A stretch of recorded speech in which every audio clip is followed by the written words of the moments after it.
Až 12 rokov. Postupne budeme niečo robiť pre tých starších a samozrejme aj pre tých najstarších. Potlesky na mieste a keďže nechcem tu vymenovávať od A po Z, to všetko pomohol, prispel a tak ďalej.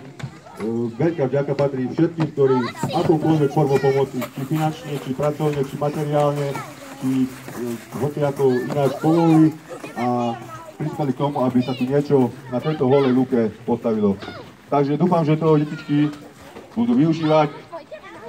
Máme tam pripravené nejaké koláče, ktoré piekli rodiny, mamičky.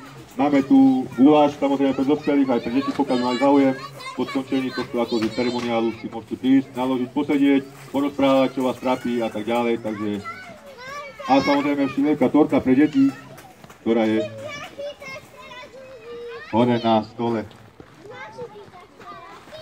Detské šampanské, všetky detičky môžu prísť na ihrisko, môžete poslať svoje ratolesti dole, dostanú prípitok, lepšie vám budú večer spať. A potom ešte nejaké drobné súťaže pre nich a samozrejme sladká odmena, lizátko, džusík a tak ďalej a tak ďalej.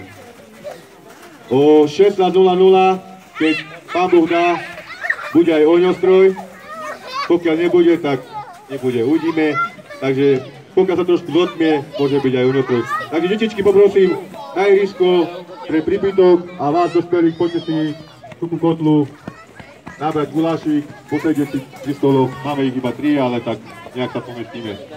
Takže šťastné užívanie tohto ihriska.